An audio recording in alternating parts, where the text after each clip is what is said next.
Hey guys, Newb here, and I'm back with more Mindless box. So, it's been a couple days since I've actually recorded this game, so I'm just going to have to, once again, remember the little voices, and, let's see, I do believe, yep, this is where we are. Very good, very good. At least that's what I had in mind as I made my way to my room. I was now in front of my door. As I stopped abruptly, those same familiar steps stopped as well, and I turned to face Jack.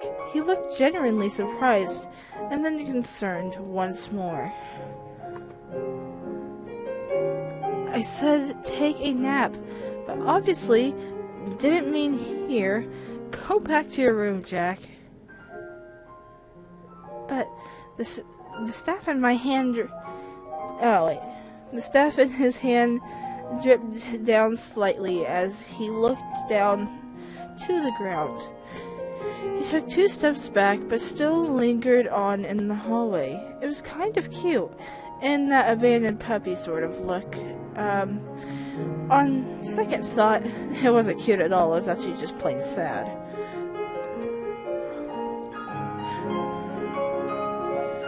Expulsion was the worst punishment, right? Considering the fact that you're now in the same position as Stevie Lovestick, you should really eat your own words.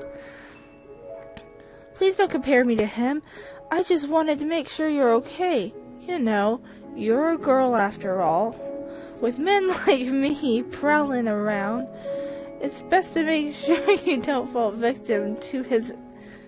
Oh, like him. I thought he said like me. I'm like, really? Go away. Okay, so with men like him prowling around, it's best to make sure you don't fall victim to his advances. Then go away. I know it doesn't make sense. I mean, no way. It just sounds pig-headed of me. I'm sorry. I didn't mean anything. I just said... I know that you're able to take care of yourself. I know more than anyone here. I'm sorry, Emily. Emily. He still looked to the floor as he ranted on and on. I hate the font.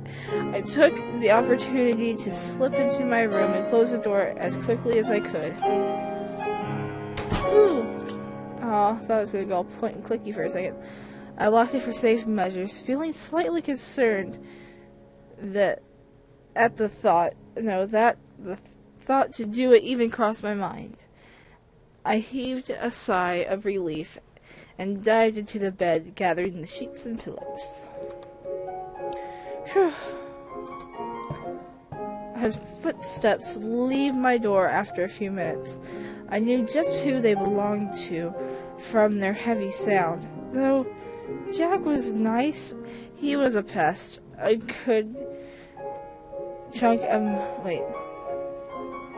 a pest a good chunk of the time. When I wanted to be alone, he never seemed to take the hint.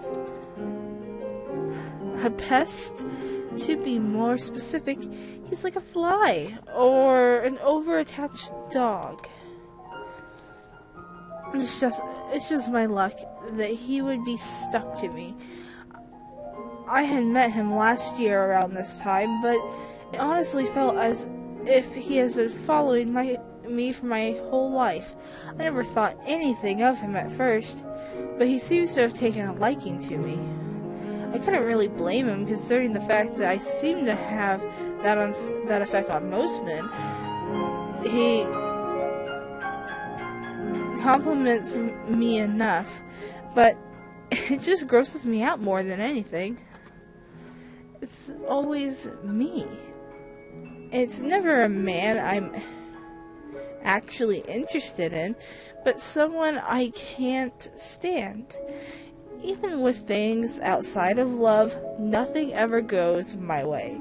The whole building accident is just another example in my life that shows how unlucky I am. I closed my eyes, wanting to forget about the day's events as soon as possible, even if sleeping wouldn't erase what tomorrow may bring. It would still allow for some relief. All I have to do is sleep it off. I'll just avoid Miss Levens tomorrow. Huh? Was that Jack? I thought he left. Oh. Check out people. Jack, I swear that's you. You better watch out. I got up slowly, feeling my legs shaking slightly. Looking outside, the sun had already set, and it was well into the night. I had hidden my alarm clock as it bothered me when I was trying to fall asleep. As it stood now, I had obviously no idea what time it was. It had to be close to midnight. There was no reason for Jack to be outside my room, or anyone else for that matter. It is Jack. He must have fallen asleep in front of my door again. God damn it, where are my teachers? I hurried my pace, fueled more by anger than fear. I stood up and looked into the peephole with a curious eye. Oh God, oh God. There wasn't a soul to be seen. The hall lights were turned off as well, meaning it was well after midnight. I sunk down, feeling eyes in all corners of the room. I knew there was nothing to fear, but probably an animal after all. I'm gonna actually save in, number 4. There we go. Okay. Just in case.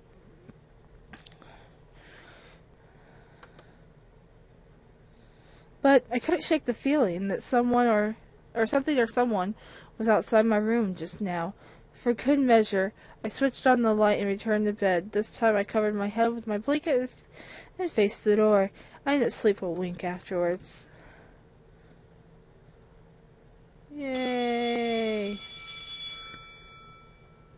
There it is, that horrible sound that seems to mock my torture. Staring at the pink slip in my hand, I sighed to myself and marched to Miss Levin's office. I had planned to ignore her, but she had other ideas. The piece of paper was given to me first thing in the morning, like an unpleasant letter from a disliked relative. There was no doubt that she had finally figured out what my punishment was going to be, though I wasn't afraid or wary of working at the school. The thought still brought about the unfairness of the situation. After all, if it weren't for those freshmen, I never would have been found out. My feet trudged through the hallway in a slow pace. Still, I met with the door to Miss Levin's office. In no time, I grabbed the handle with a heavy hand and opened the door. Oh, great. To my surprise, the green-haired turd kid was standing right in front of her. It figures he would be here. She was probably in the middle of suspending him. I stifled a laugh and tried to keep a straight face. Did I make a mistake? I can leave if you want. No, come on in. We've been waiting for you. My eyes widened as I couldn't quite understand why I'd be called in at the same time as him. Could he also have ruined the building? Does that mean we would be working together? The mere thought gave me heartburn. I didn't even know him. But anyone that runs into an innocent girl already down on her luck wouldn't normally be considered nice. Are we going to get started soon? I still haven't eaten lunch. I had planned for this to be a long meeting. I apologize, but we must wait for one more person. Oh, shoot. Speaking of which, I hadn't eaten much of anything in the morning. I only now became conscious of the fact of just how empty my stomach was. I wrapped my arms around it, hoping it would hoping it wouldn't make any noise. There we go. The silence in the room was stifling. Miss Levins tapped a pen on her own desk, but it wasn't enough to break the awkward atmosphere. At times, I caught Daniel glancing at my stomach. I knew it hadn't made a sound, as I would have cried out in horror and hid. That meant that he was staring at my stomach specifically to stare at it. Even though it was fully covered, it felt as if I were exposed just from his glances. It wasn't until I saw him reaching into his pocket that I finally snapped under pressure. Can you stop looking at me? It's really gross. His hand shot straight back into his pocket. I was just gonna give you. Oh, great. Wait, no, that's something else. Oh, that's a guy? Oh, that's the long-haired dude. That's the dude that was probably in the... Oh, yeah. Stevie... whatever. Yeah. Oh god, I have to find a new voice.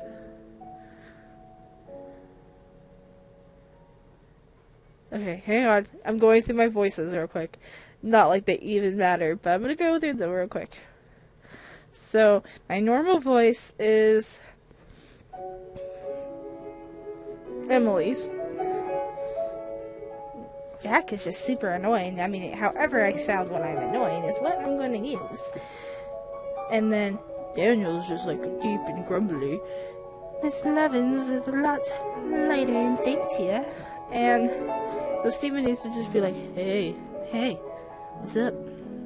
Oh, kind of chill dude bro talk that I can't do a voice for. Sorry, I got lost. Oh, okay, there we go. Why not? Screw it. Funny considering you've been here all of 4 years. Oh, great. You see, the hallways seem to change. I guess it should be expected when dealing with a magic school and all. Come in, stop wasting time. A man with a tacky cape stepped into Miss Levin's office.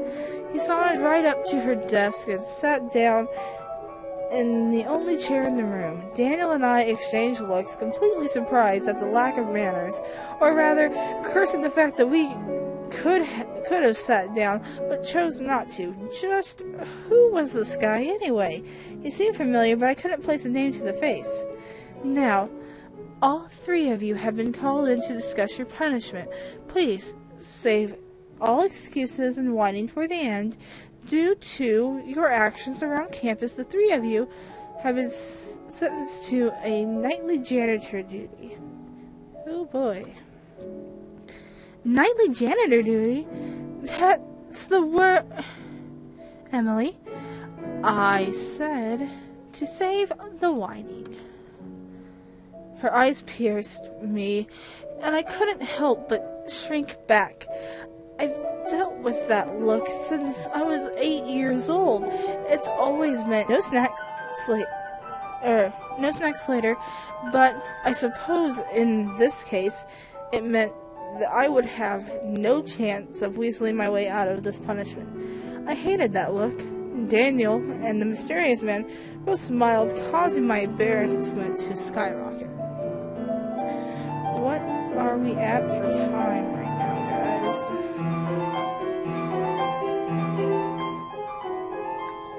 guys? Sorry. I'm just gonna cut it here, and we'll continue this part in the next episode. So, thank you for watching, and I will see you guys in the next episode of Mindless Box. Bye-bye.